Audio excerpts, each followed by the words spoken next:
I used to believe that a home, once built on love and history, could never be reshaped by someone else's hands. But the morning my daughter-in-law, Victoria, locked my pantry with a gleaming silver padlock, I realized how quickly familiarity could turn into foreign territory. That small, unmistakable click carried the echo of something bigger, an intrusion that reached far deeper than shelves of food. It signaled the slow shift of control, a shift I hadn't seen coming until it was already underway. My name is Eleanor Salazar. At 67, I've weathered enough storms to think I understood the shape of betrayal. Yet it wasn't life's unpredictability that caught me off guard this time. It was my own son, Matthew, standing silently beside his wife as she claimed authority in the house I had built over decades.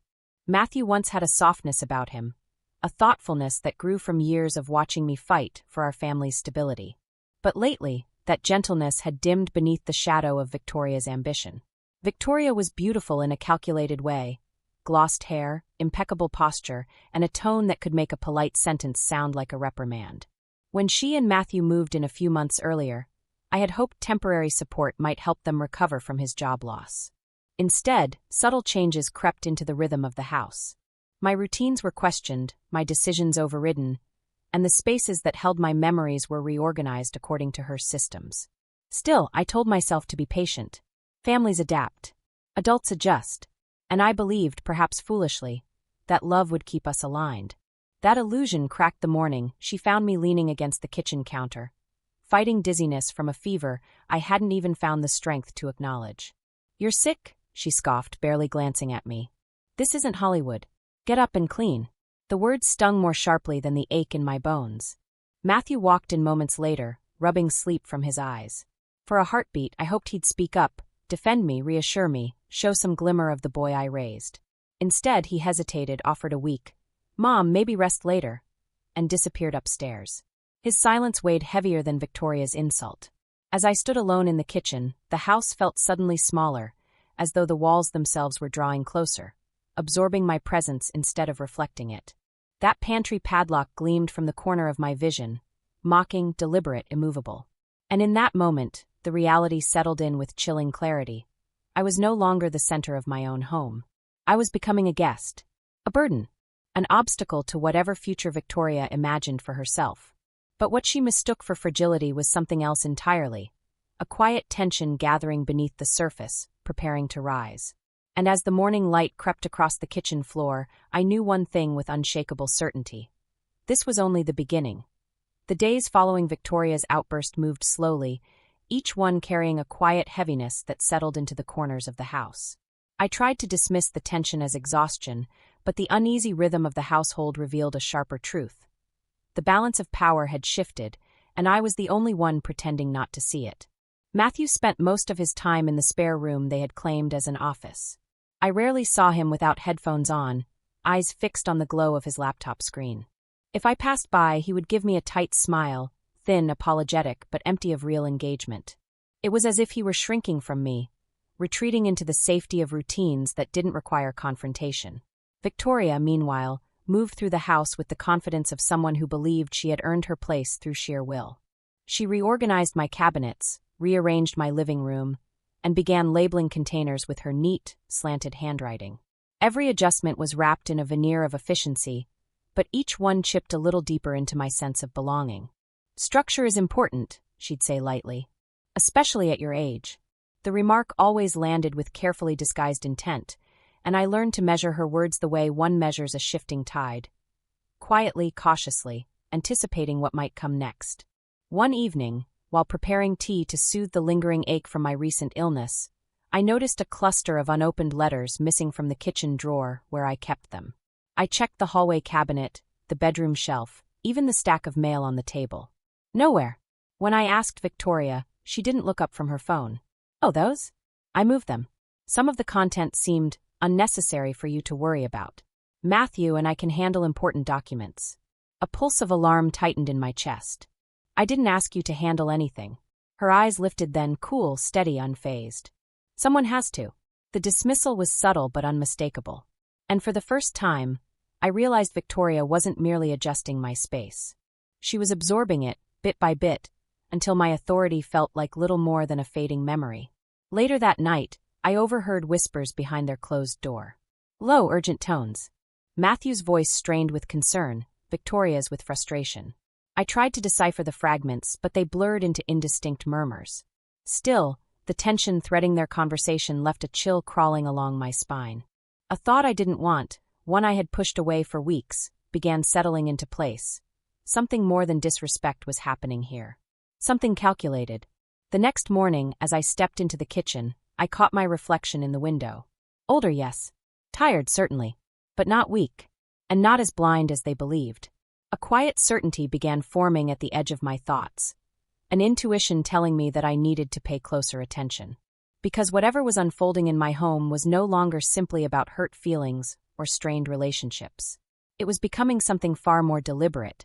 The shift from unease to outright alarm came quietly, almost imperceptibly, like a shadow lengthening across a room before you realize the sun has set.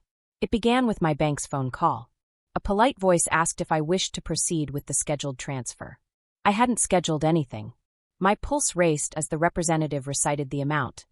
$20,000. When I told her no, she paused, her tone turning cautious. Ma'am, the request came from a device linked to your household. I thanked her, hung up and sat very still, the weight of understanding settling over me. This was no longer a matter of misplaced letters or household control. Someone had tried to take my money, my safety, my independence, my future, and the only two people with access were living under my roof. That afternoon, I watched them more closely. Matthew avoided my gaze entirely. Victoria, however, seemed even more self-assured, as if the walls themselves bowed to her authority. When she walked past me in the hallway, she gave a smile that didn't reach her eyes. Feeling better? She asked, her voice carrying a false sweetness that grazed my nerves. I answered with a neutral nod, though inside my thoughts churned. I needed clarity. Proof.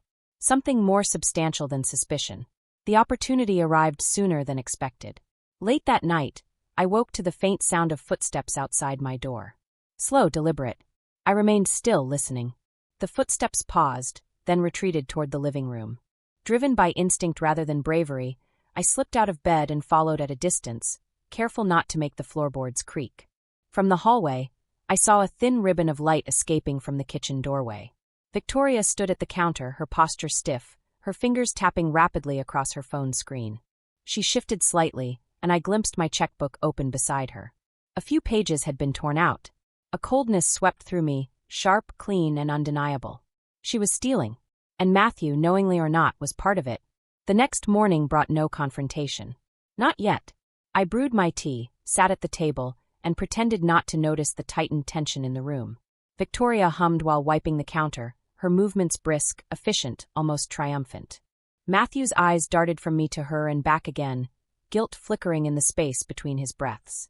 I felt the pressure building, the truth pushing against the edges of my restraint. But instinct told me to wait.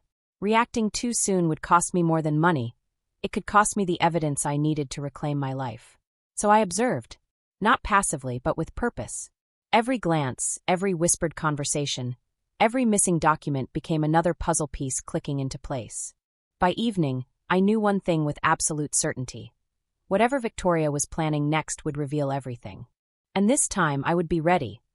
Eleanor woke the next morning with a sharp, decisive clarity she hadn't felt in months. The house was unusually quiet, as if it sensed the shift in her resolve. She moved slowly, conserving her strength, but her mind worked with precision. What happened last night, the padlock, the insult, the cold dismissal, was no longer just cruelty. It was a turning point. She understood now that endurance wasn't protection. It was permission. Before Victoria emerged from the bedroom, Eleanor sat at the kitchen table with a notebook and pen. Months of small humiliations had piled up, locked cupboards, hidden medications, financial control slipping away one signature at a time. Now she began listing them, each memory a reminder that she had ignored her own discomfort for the sake of keeping peace.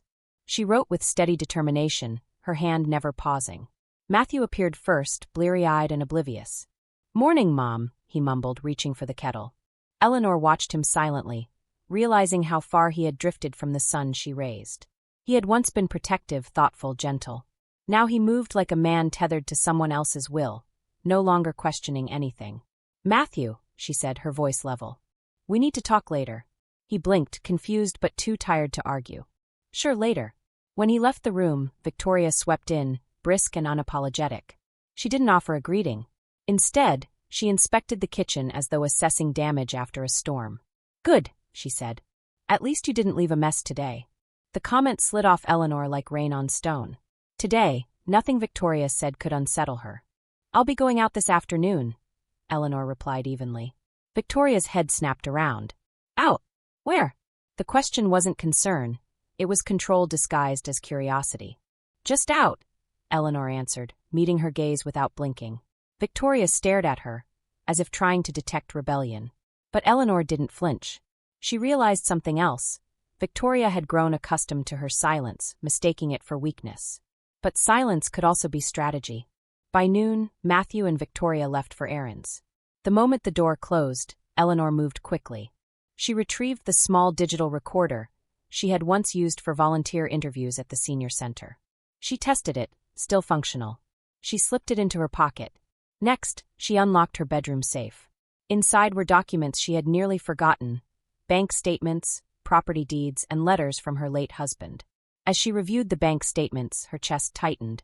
The withdrawals were unmistakable. Large sums, frequent transfers, extravagant purchases, none authorized by her. 60,000, 90,000, then more. Her entire savings were evaporating under their hands. But instead of collapsing under the revelation, Eleanor felt a strange steadiness. At least now she knew the scope of their betrayal. She closed the safe and exhaled deeply. For the first time in months, the house did not feel suffocating. It felt like a battleground she was prepared to reclaim. When Matthew and Victoria returned that evening, they found Eleanor calm, composed, and unreadable. An unfamiliar version of her that neither of them knew how to interpret. And as they settled in, unaware of the recorder waiting for the right moment, Eleanor understood something essential. Their arrogance would soon become her evidence. And she was finally ready to gather every last piece. That evening, Eleanor waited patiently, moving through the house with deliberate calm. She noticed every detail: the scuff marks on the hardwood from Matthew's careless dragging of boxes, the faint scent of Victoria's perfume lingering in the hallway, the locked pantry glinting like a badge of authority she never granted.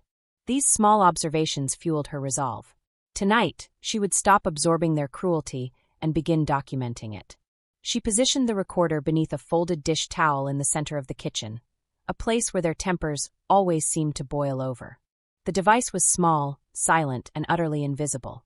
As she prepared a simple cup of tea, she heard the unmistakable sound of Victoria's heels approaching, sharp, impatient, claiming dominance with each step. "What are you doing?" Victoria demanded, her voice edged with suspicion. "Making tea," Eleanor replied, stirring her cup without looking up. Victoria scoffed. "You didn't clean the living room." "Again. I wasn't feeling well," Eleanor said softly. "Oh, please," Victoria snapped. "You're always not feeling well. This isn't Hollywood. People don't get to act sick just to skip chores." The words struck the air with the same contempt as the day before. But this time, instead of shrinking, Eleanor lifted her gaze and held Victoria's eyes. "I understand," she said simply. Victoria blinked, thrown off by the lack of reaction. She expected tears, excuses, or weakness, not composure. She shifted her stance, annoyed. "Well, make sure it's spotless tomorrow. I'm tired of picking up after you." With that, she stormed out, muttering under her breath. Eleanor listened carefully, ensuring every word had been captured. Moments later, Matthew entered the kitchen, rubbing his temples as if permanently exhausted. "Mom," he began, "Victoria said you've been difficult again." "Difficult?" Eleanor repeated, keeping her tone neutral. "You're making things tense. She says you're exaggerating your health problems and refusing to follow the house rules." Eleanor's heart tightened, but she forced herself to speak steadily. "Matthew, do you really believe that?" He hesitated. "I don't know. I'm just trying to keep peace." Eleanor studied him, the boy she raised, now a man too weary or unwilling to confront the truth. "Keeping peace," she said gently, "shouldn't require someone else's suffering." He looked away, uncomfortable. "We'll talk later," he muttered and left. The moment he was gone, Eleanor retrieved the recorder and slipped it back into her pocket. This was only the beginning. If they were willing to belittle her so casually, she knew they would reveal even more when they felt safe within their delusions of control. She returned to her room, locking the door quietly. Her notebook lay open on the bed, waiting. She added tonight's details with precise handwriting, noting the exact phrasing of their insults, the dismissiveness, the tone. Each entry was a brick in the foundation she was building, evidence, truth, and protection. When she closed the notebook, she no longer felt powerless. The house was still hostile, but her fear had begun to dissolve. In its place grew something far more dangerous to her oppressors: strategy. Eleanor turned off the light and lay down, her mind calm and rehearsed. Tomorrow she would gather more. They would give her everything she needed, without ever realizing it.